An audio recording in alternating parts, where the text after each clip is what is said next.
Tema de hoje, a palavra viva, revelação, inspiração e iluminação. Amém? Esse é o tema. E o texto bíblico está aí em Hebreus capítulo 4, versículo 12, que diz: pois a palavra de Deus é viva e eficaz, mais afiada que qualquer espada de dois gumes. Ela penetra até o ponto de dividir a alma e espírito, juntas e medulas, e julga os pensamentos e as intenções do coração. Esta é a palavra de Deus, essa é a voz de Deus, essa é a voz do Espírito Santo nesses dias tão difíceis que nós estamos vivendo. Verdade ou não, irmãos? Nunca na história do cristianismo a igreja do Senhor Jesus Cristo tem vivido tempos tão difíceis, tempos da alma ser tão atacada, a ponto de trazer conflitos, trazer confusões, e trazer dissensões, e trazer divisões. Por isso, a palavra de Deus, ela é viva e eficaz. Então, você precisa saber, já nessa minha introdução, que a palavra de Deus, ela não muda. Ela é o que ela sempre foi, porque ela está em Cristo, ela está em Deus e ela está no Espírito Santo. Ela está no Pai, no Filho e no Espírito Santo. E nós vamos ver isso nessa noite, porque é preciso entender que se você não viver essa palavra, se você não acreditar nessa palavra que nós pregamos e que nós ensinamos e que você tem aí na tua mão, quer seja ela na forma de papel ou na forma eletrônica, de algum modo, essa palavra ela tem que ser vivida, ela tem que ser praticada, porque senão ela não tem efeito.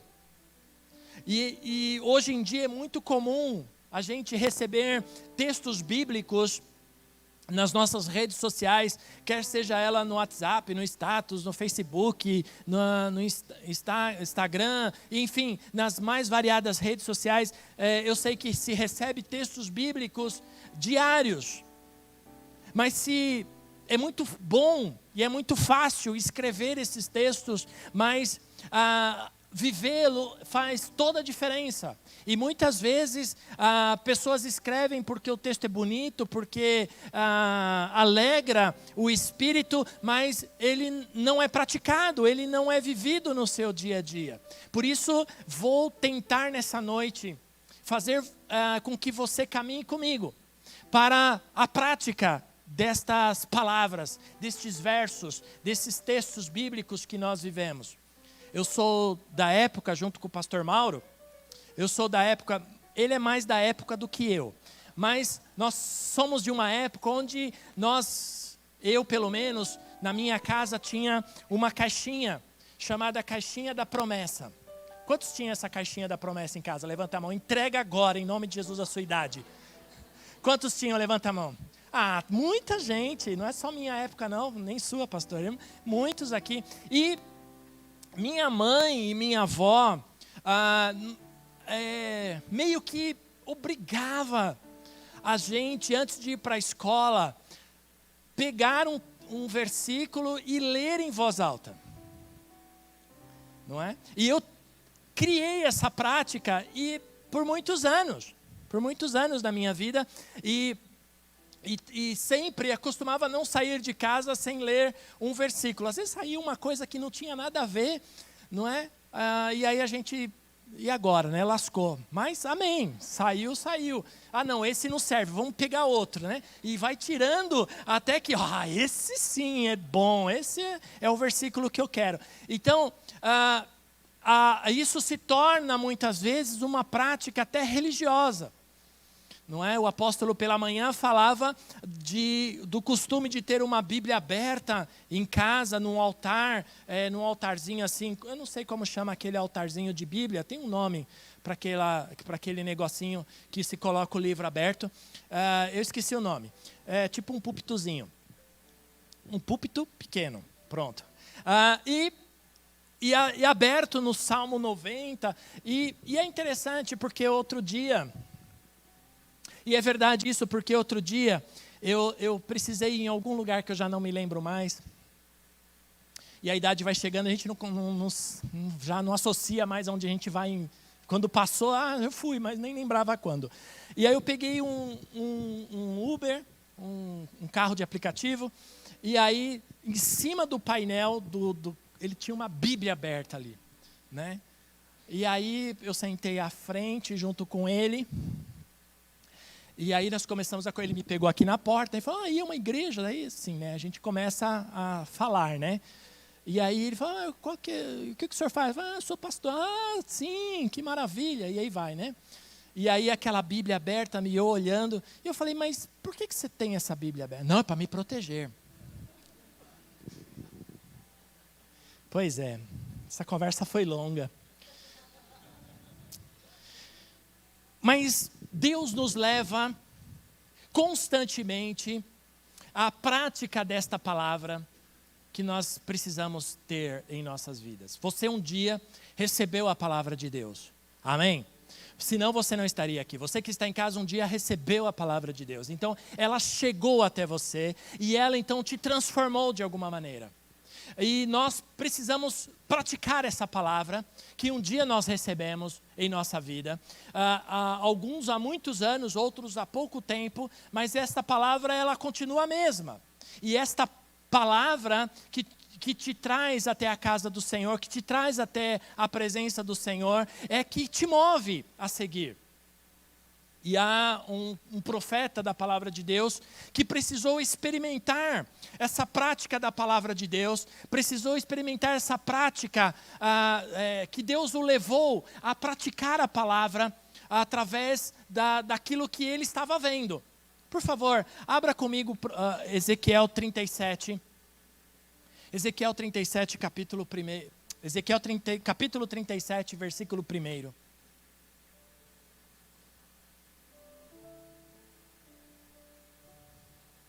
Ezequiel 37, versículo 1. Amém? Estão comigo?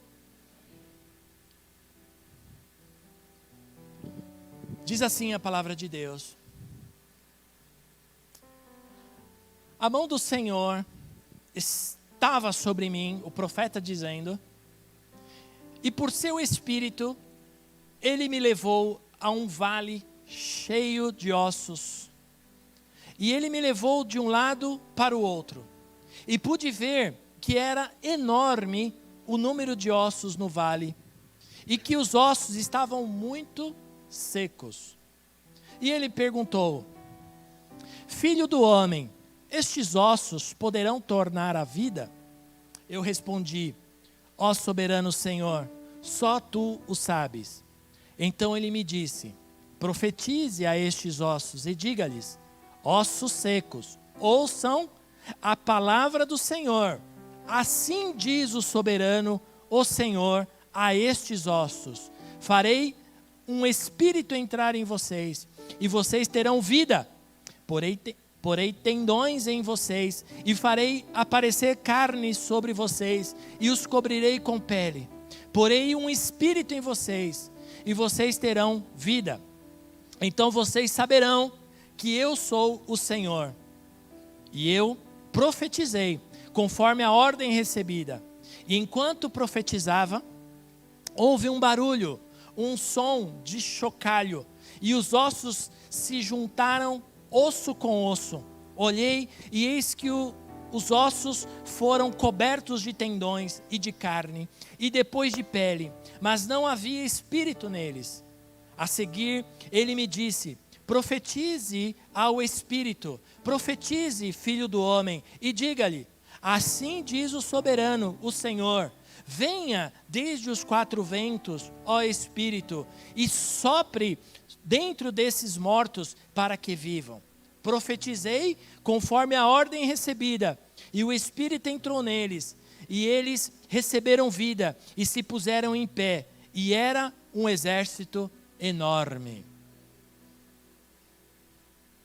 A palavra só tem vida quando é falada e praticada. Toda palavra que sai da nossa boca, ela só tem vida quando ela é falada e quando ela é praticada. Aqui, nesse texto bíblico que você leu comigo, muito provavelmente esse vale, este lugar que tinha esses ossos secos, era um lugar onde provavelmente houve uma grande batalha, uma grande guerra entre 2 exércitos. E um dos exércitos foi dizimado ali, ficou ali, morreram de uma morte violenta, muito provavelmente, de alguma maneira, e os cadáveres ficaram por ali naquele lugar. E então o Senhor pega o profeta e leva até aquele lugar, onde já não estavam mais cadáveres, mas só ossos. Ossos de uma batalha de guerra que ficou ali. E Deus leva o profeta para um posicionamento. Leva este profeta para ver o que Deus poderia fazer através da sua palavra. E é uma cena que, se você na leitura você conseguiu imaginar, é algo que eu gostaria muito de ver. É algo surpreendente. Porque, muito provavelmente, enquanto os cadáveres estavam ali se decompondo, animais carnívoros, vamos dizer assim, eles muito provavelmente separaram os ossos uns dos outros. As aves de rapina, as grandes aves que comem urubus e etc. Porque já existia urubu naquela época, viu, gente? Urubu não é novo, não. Urubu é antigo. Então, esses animais muito provavelmente separaram os ossos um do outro, levando para um canto para o outro. E aí ficou ali. E quando o profeta Ezequiel olha para aquilo, ele não tem dúvida no seu coração. Aliás, permita-me dizer que quando ele fala, o Senhor pergunta para ele, filho do homem, esses ossos podem tornar a vida? A resposta dele é: Senhor, tu sabes, eu não vou me comprometer. Ele meio que faz uma meia-culpa ali, dizendo: olha, o Senhor é quem sabe, eu nunca vi nada parecido com isso, mas o Senhor sabe. Ele joga essa responsabilidade para Deus.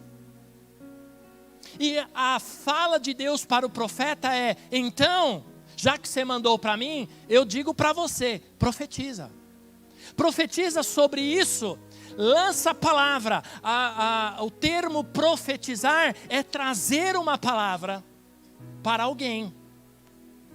E a minha pergunta para você essa noite, abrindo um parênteses aqui, a minha primeira pergunta para você é: quantos aqui e em casa já receberam uma palavra de Deus e que ainda não se cumpriu na sua vida? Levanta a mão, eu estou com a minha levantada. Você recebeu, vou repetir a fala, tá bom? Você recebeu uma palavra de Deus na sua vida, uma palavra profética, mas ainda não se cumpriu. Levanta a mão. Então tá. Então era com você mesmo que nós vamos conversar. Porque essa mensagem é para mim também. Eu sempre digo, se a palavra não servir para o pregador, não serve para ninguém.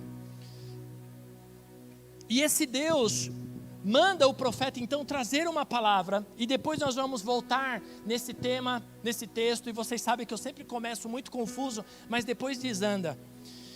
Mais para frente, você vai ver Deus se manifestando a sua palavra no seu Filho Jesus.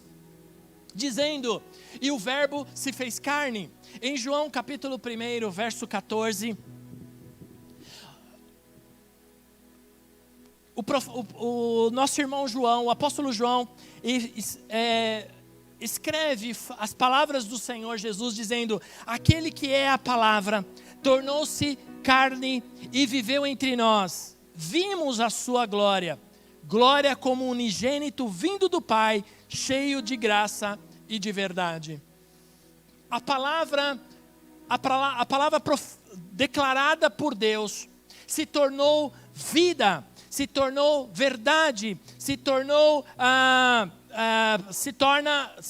carne e viveu entre nós, que é Jesus Cristo. O apóstolo João está falando da testemunha da palavra de Deus através de Jesus Cristo nas nossas vidas.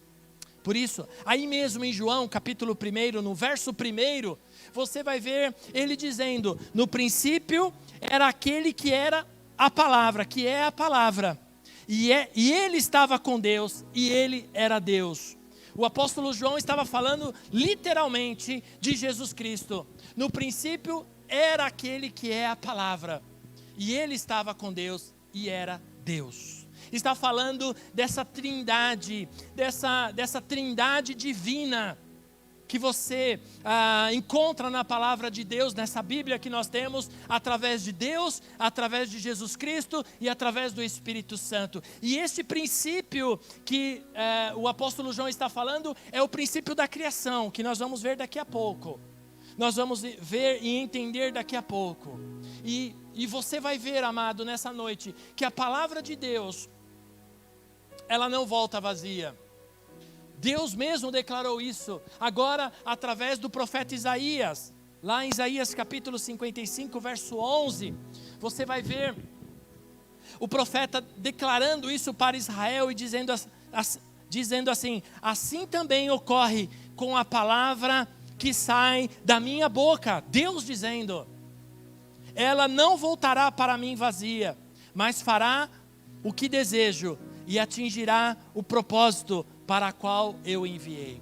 Há uma palavra de Deus que foi enviada um dia para mim e para você. Essa palavra que eu perguntei, que você levantou a mão agora há pouquinho, ela foi enviada de Deus para a tua vida, e ela não voltará sem efeito para Deus. Ela vai se cumprir na tua vida. Ela vai se cumprir na tua vida, porque Deus não pode mentir.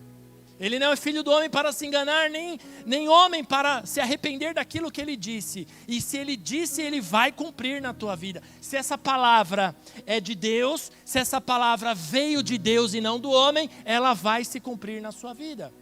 Mas dentro disso, eu tenho um recado, eu tenho um aviso para te dar. Assim como você ouviu essa palavra profética um dia dita para você, eu quero dizer que o nosso inimigo também ouviu, porque ele também ouve. Aliás, eu costumo dizer que ele ouve mais do que leproso, né? Dizem que leproso ouve maravilhosamente bem. Eu não sei por que eu disse isso, mas é o que dizem. Não é leproso, é tuberculoso. Olha só como eu estou bom, né? Agora, por que tuberculoso ouve bem, eu não sei. Assim como você ouviu a palavra profética para a tua vida, o nosso inimigo também ouviu. E a partir do momento que ele ouve essa palavra que foi dita a você, que você seria um homem de Deus, que você seria um pregador, que você seria um homem abençoado, um homem próspero, que você seria uma bênção, minha irmã, que você seria uma profeta de Deus, que você seria uma excelente esposa, uma excelente mãe, que você ministraria a palavra, que você, aonde você fosse, você seria abençoada, abençoado. O inimigo falou: opa, peraí, eu vou batalhar para que essa palavra não se cumpra. Eu vou dificultar ao máximo para que essa palavra se cumpra na vida desse abençoado. E então, esta palavra que tanto te alegrou, que tanto te animou, que fez você chorar, que fez você acreditar, que fez você respirar de uma forma diferente, passou então a se tornar um processo de Deus na sua vida. E vocês sabem, nós sempre ensinamos aqui, que a palavra ela é uma semente semeada na terra. O próprio Jesus ilustrou isso com a parábola do semeador. Ele mesmo disse, saiu o semeador a semear a palavra. A palavra é uma semente lançada na terra. E essa palavra, ela é um processo. O germinar e o dar fruto e o crescer, ele é um processo. E leva tempo. Então, muitas vezes, nós não somos ansiosos, verdade ou não? Nós somos bem tranquilos, nós sabemos esperar como o Salmo 40 que diz, esperei confiantemente no Senhor, não é verdade? Nós somos assim, verdade ou não? Sim ou não? Somos nada. Se você diz que é, não é não.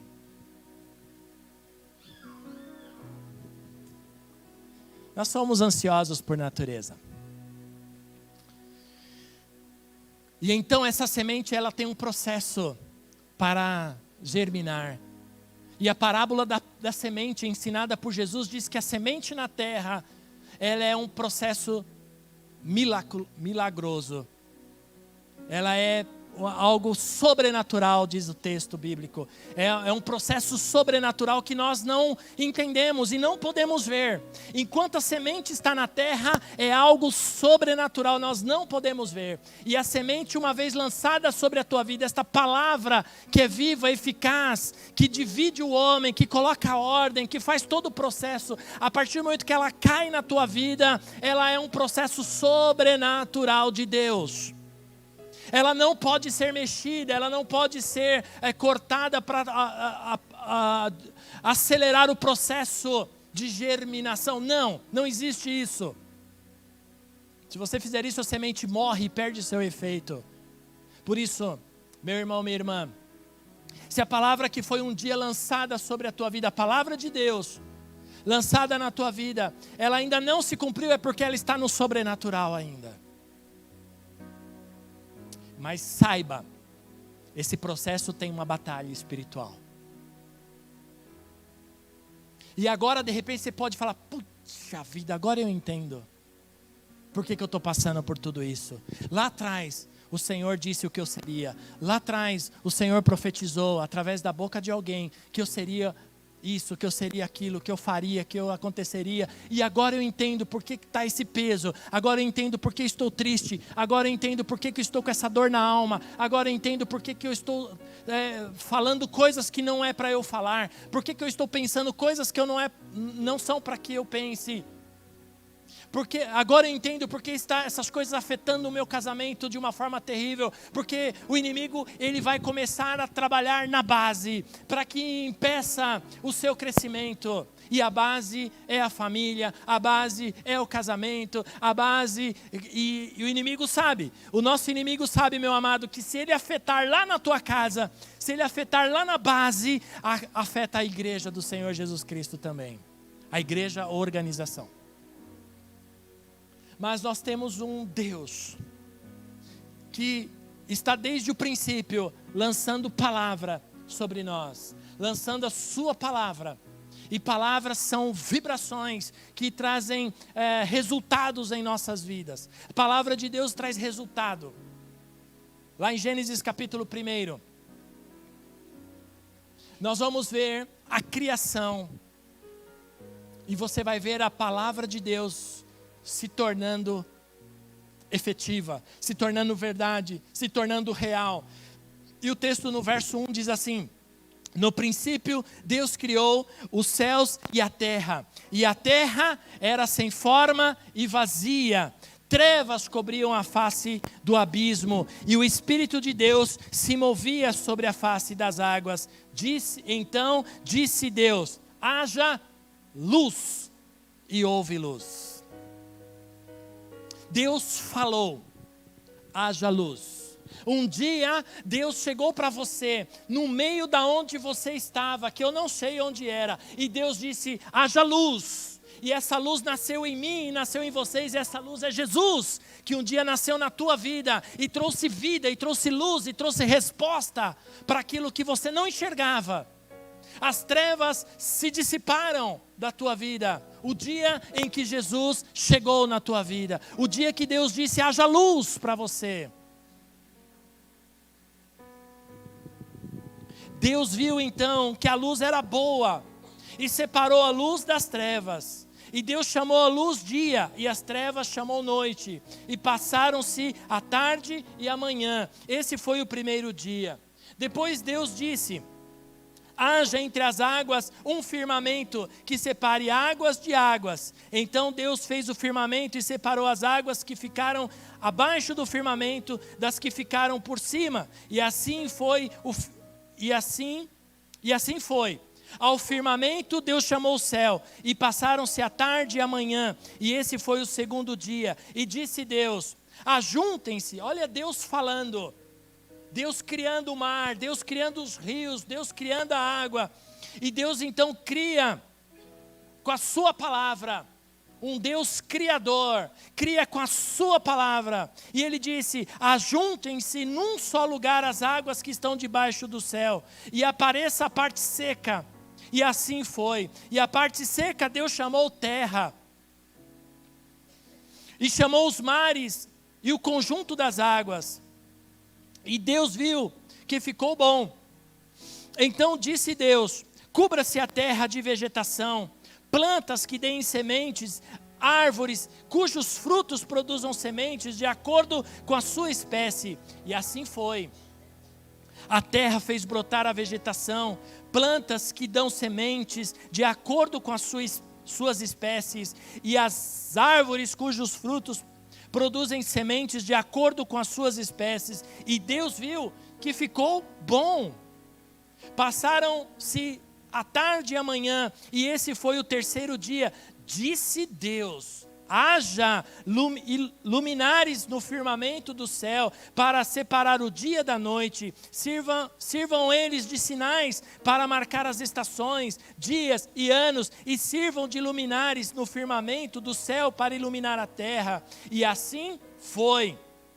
Deus fez os 2 grandes luminares, o maior para governar o dia e o menor para governar a noite. Fez também as estrelas. Deus as colocou no firmamento do céu para iluminar a terra, governar o dia e a noite, e separar a luz das trevas. E Deus viu que ficou bom. Ficou bom. Amém. E que mais? Passaram-se a tarde e a manhã, e esse foi o 4º dia. E Deus disse, encham-se as águas de seres vivos, e voem as aves sobre a terra e o firmamento do céu. Assim Deus criou os grandes animais aquáticos e os demais seres vivos que povoam as águas de acordo com a sua espécie, e todas as aves de acordo com as suas espécies. E Deus viu que ficou bom. Então Deus os abençoou, dizendo, sejam férteis e multipliquem-se, encham as águas dos mares e multipliquem-se as aves na terra. E passaram-se a tarde e a manhã, esse foi o 5º dia. E disse Deus, e Deus continuou falando, produz a terra seres vivos de acordo com a sua espécie, rebanhos domésticos, animais selvagens, os demais seres vivos da terra, cada um de acordo com a sua espécie. E assim foi. Deus fez os animais selvagens de acordo com a sua espécie, os rebanhos domésticos de acordo com as suas espécies, e os demais seres vivos da terra de acordo com as suas espécies. E Deus viu que ficou bom. Então disse Deus, façamos o homem. Aí está, meu irmão, minha irmã. Façamos o homem a nossa imagem e semelhança, conforme a nossa semelhança. Domine ele sobre os peixes do mar, sobre as aves dos céus, sobre os grandes animais da terra e sobre todos os pequenos animais que se movem rente ao chão. Criou Deus o homem, Criou Deus o homem, a sua imagem e a sua semelhança. A imagem de Deus o criou. Homem e mulher os criou. E Deus os abençoou e disse: sejam férteis, multipliquem-se a terra, encham e subjuguem a terra, dominem sobre os peixes do mar, sobre as aves dos céus e sobre todos os animais que se movem na terra. E disse Deus: eis que dou a vocês todas as plantas que nascem em toda a terra e produzem sementes, e todas as árvores que dão frutos com sementes, e elas servirão de alimentos para vocês. Dou a todos os vegetais como alimentos, a tudo que tem em si fôlego de vida, e todos os grandes animais da terra, e todas as aves dos céus, e todas as criaturas que se movem rente ao chão. E assim foi. E Deus viu que tudo que havia feito, tudo havia ficado muito bom. Tudo que Deus fez ficou muito bom. E eu e você estávamos incluídos aí. Deus olhou para você quando Ele te formou no ventre da sua mãe. E quando você nasceu, Ele disse: ficou muito bom. Esse menino ficou muito bom. Essa menina ficou muito bom. Por isso que só tem menino e menino. Menino e menina. Porque Deus viu que ficou muito bom. Deus olhou para você e disse: ficou bom. Não, ficou muito bom. Amém? Não importa como você está hoje, você está muito bom. Você está muito boa, minha irmã. Você é lindo. Você é linda. Nem que seja pela fé, diga amém.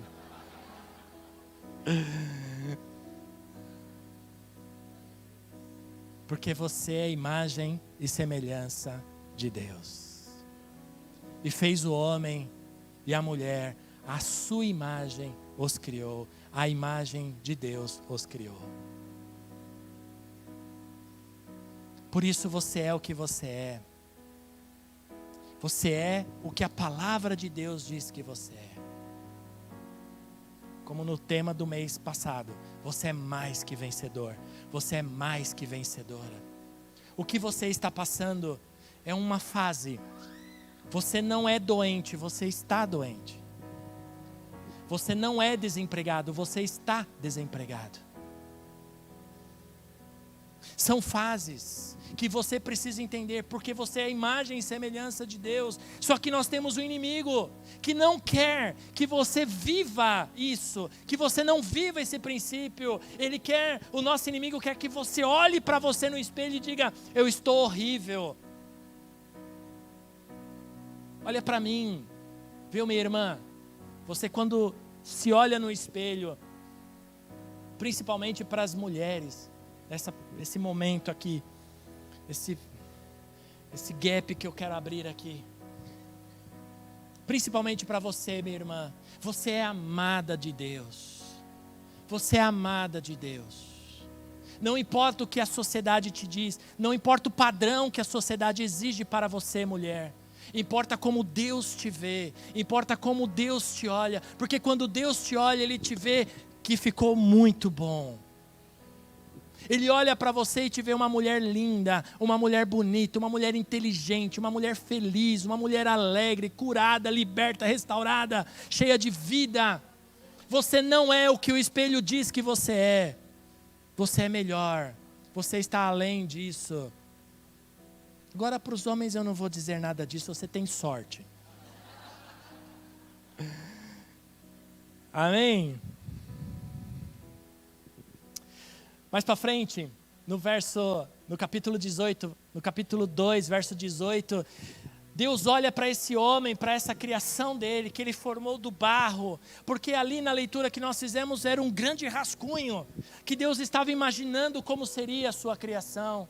Ele cria esse homem do barro, ele forma, ele sopra nas narinas desse homem e traz vida para ele. E aqui no capítulo 2, ele olha para esse homem no verso 18 e ele diz assim: não é bom que esse homem, que essa minha criação, que esse homem que tem o meu fôlego de vida, que é a minha imagem, a minha semelhança, não é bom que ele esteja sozinho. Vou preparar uma ajudadora, uma auxiliadora, alguém que o auxilie e o corresponda. E aí começou os nossos problemas. Não, brincadeira. Brincadeira.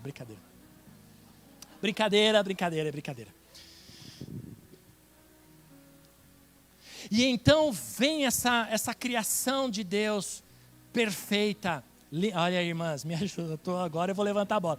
Perfeita, linda.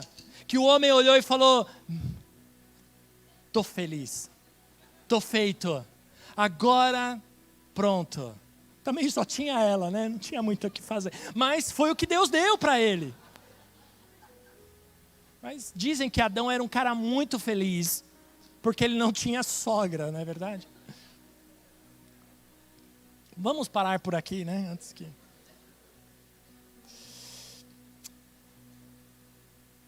Mas você é um homem feliz. Se você é um homem casado, está com a sua esposa, você é um homem feliz.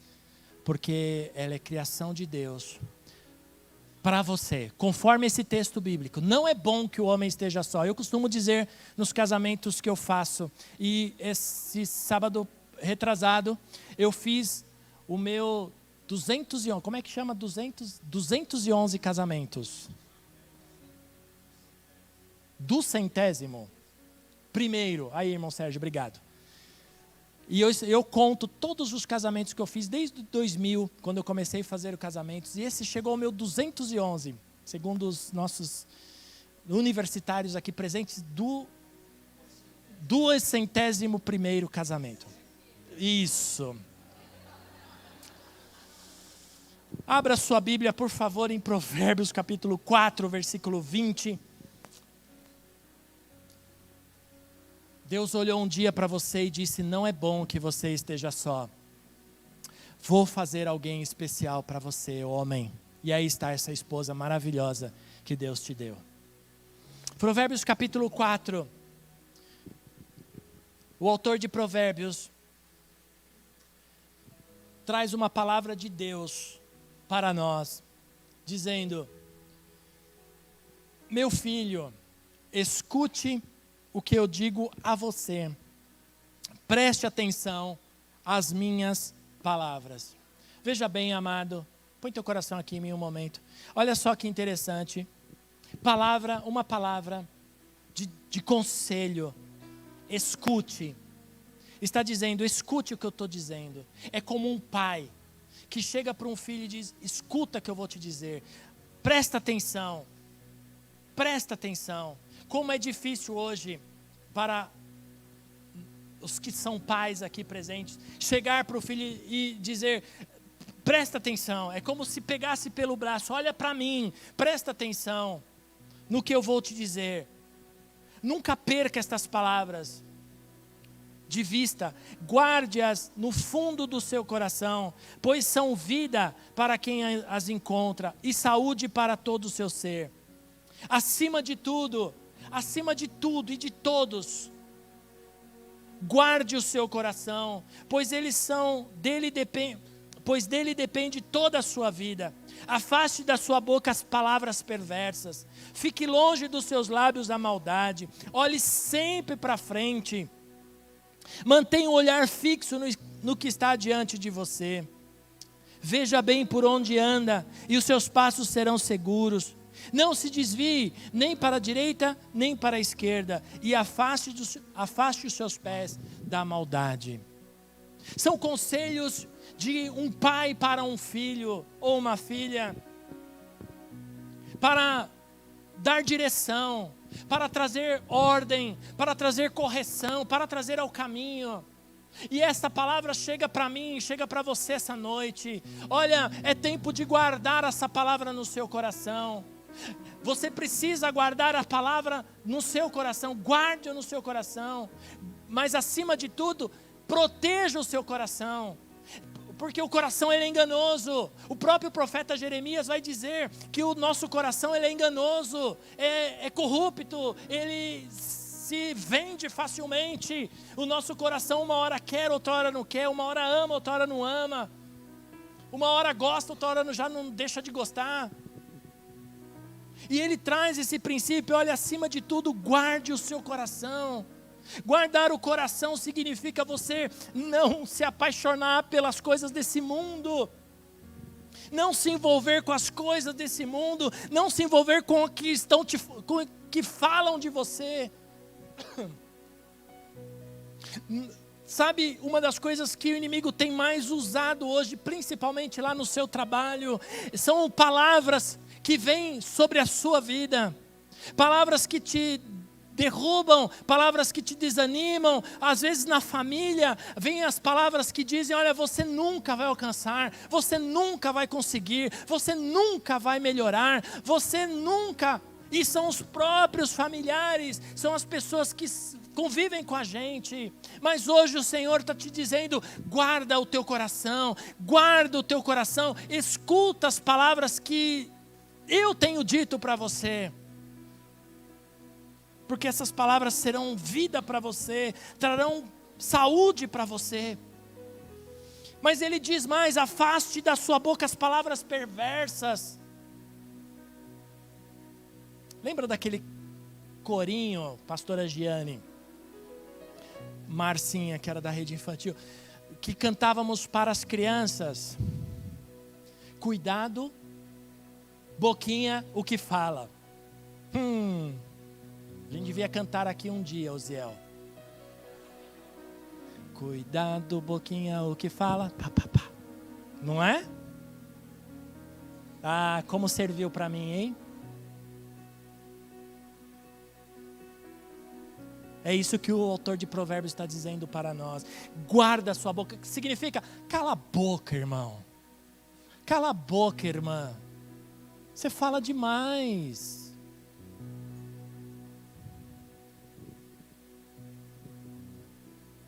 Ninguém disse amém, né? Mas tudo bem.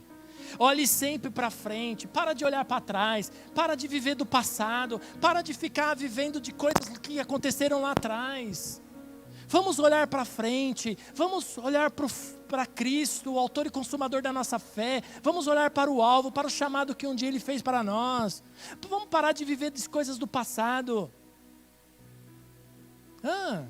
O passado só fere, o passado só nos machuca, o passado só tem coisa ruim, só tem pessoas ruins. Larga para trás, você já passou.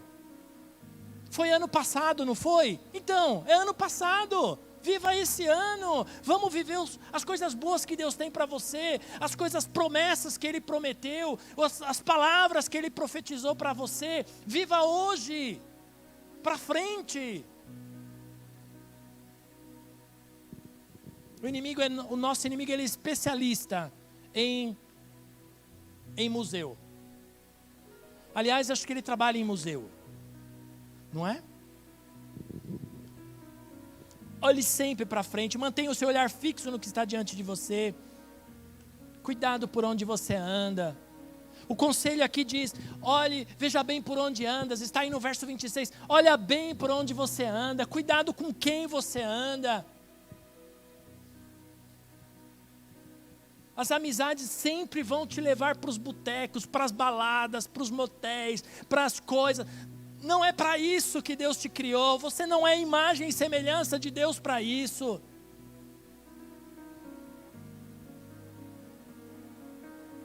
Afaste os seus pés da maldade. A palavra de Deus, ela se revela a si mesmo através de nós.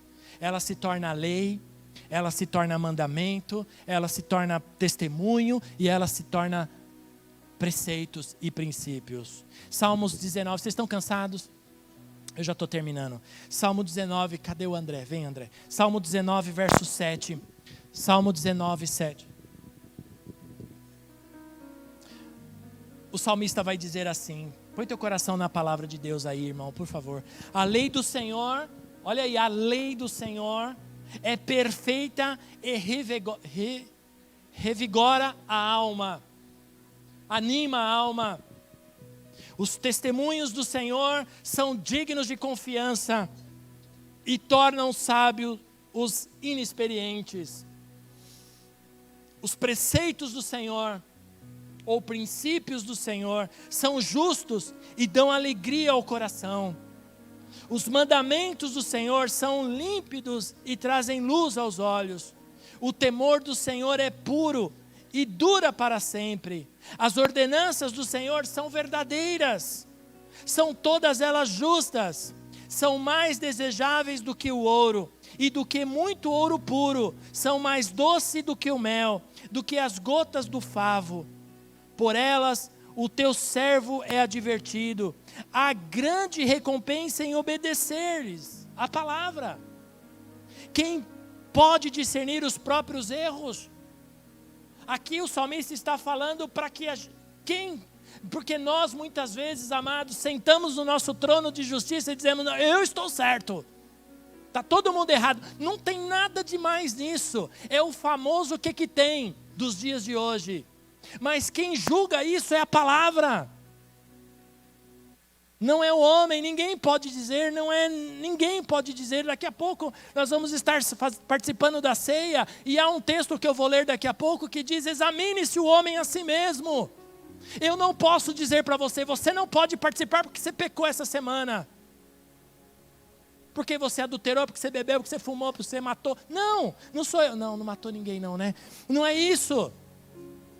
Aqui está dizendo, é a palavra quem julga, é a palavra que discerne os erros em nossas vidas, que nos faz discernir os próprios erros. E muitas vezes nós nos tornamos orgulhosos, todo mundo está dizendo, para com isso, chega disso, olha isso, você está indo para um caminho errado. Mas não, eu tenho razão. Mas olha o que a palavra de Deus está dizendo. Eu estou certo. E já vi uma pessoa dizendo para mim, eu estou certo, nem que for só para mim. Tá bom. Eu como pastor e amigo estou dizendo que você vai se lascar lá na frente. Mas olha a palavra de Deus, por favor, ela tem condição de discernir, trazer discernimento para você, do que você está fazendo, se você está certo ou se você está errado. E continuando o texto diz, onde eu estou? 13. É isso?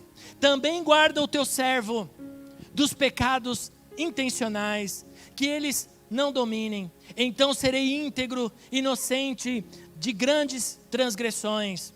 Que as palavras da minha boca e a meditação do meu coração sejam agradáveis a ti, Senhor, minha rocha e meu resgatador.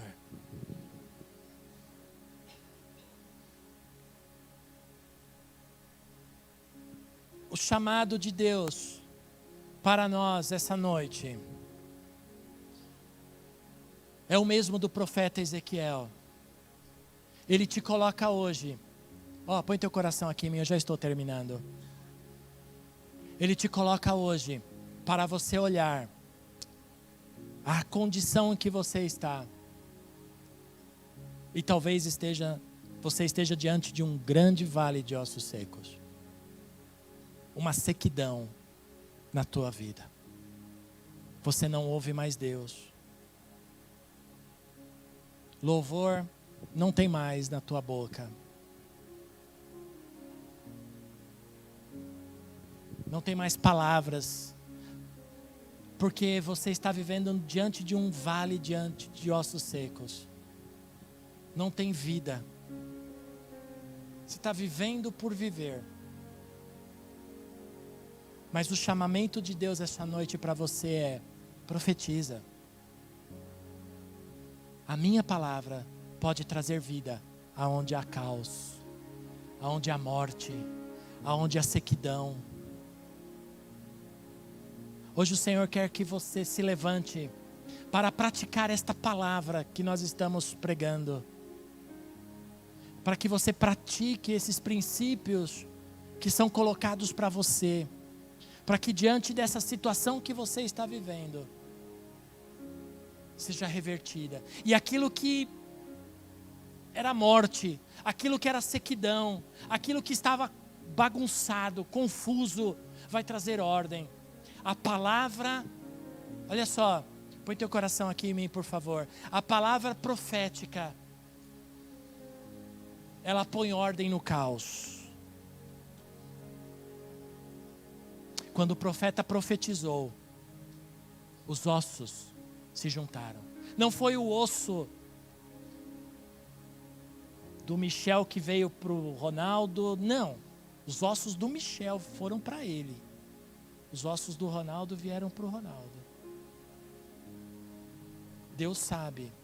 Deus põe ordem na tua vida. Deus põe ordem no caos que está a sua casa. Deus põe ordem no caos que está a sua vida. Deus põe ordem no caos. Ele vai ajuntar as peças que estão zoadas na tua vida. Ele vai colocar em ordem esse quebra-cabeça que ficou confuso para você. Você se perdeu. Põe teu coração aqui em mim, é importante esse momento. Não deixa que nada te distraia.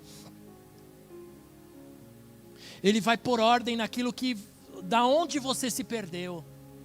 Aonde você se perdeu e virou um caos a sua vida, virou um caos as suas finanças, virou um caos seu casamento, virou um caos seu ministério.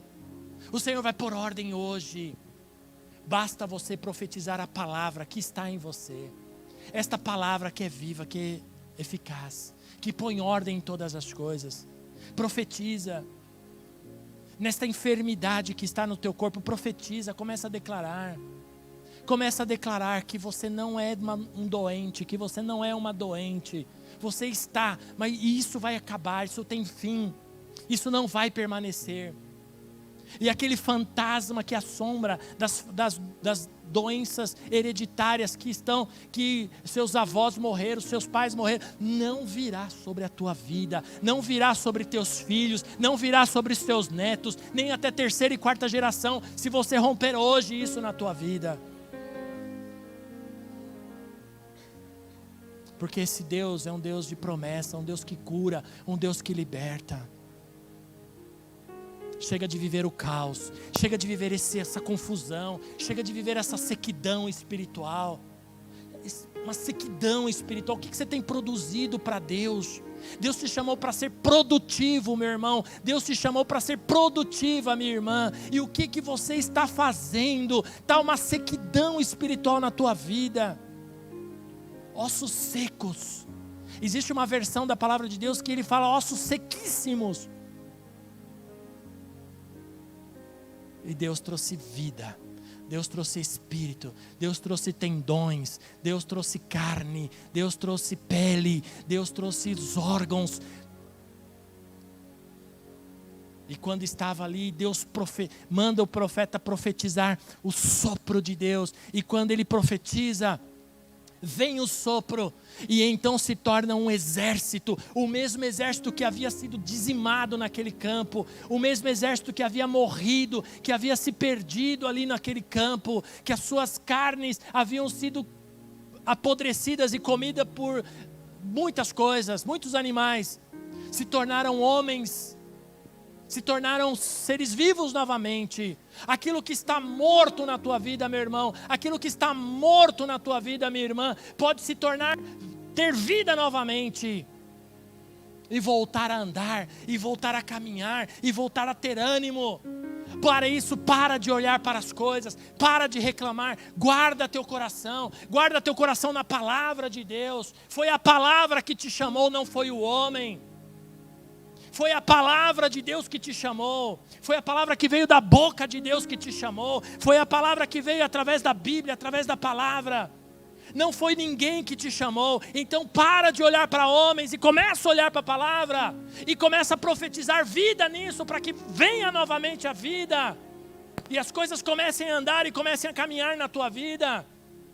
Pelo amor de Deus, olha para você mesmo e diga: o ano já está no 3º mês, daqui a pouco é dezembro de novo. E mais um ano.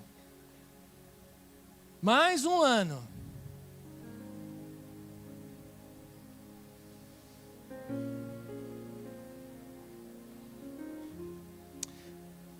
Palavra só tem efeito quando ela é falada e praticada. Por favor, fique em pé no seu lugar, eu quero orar por você.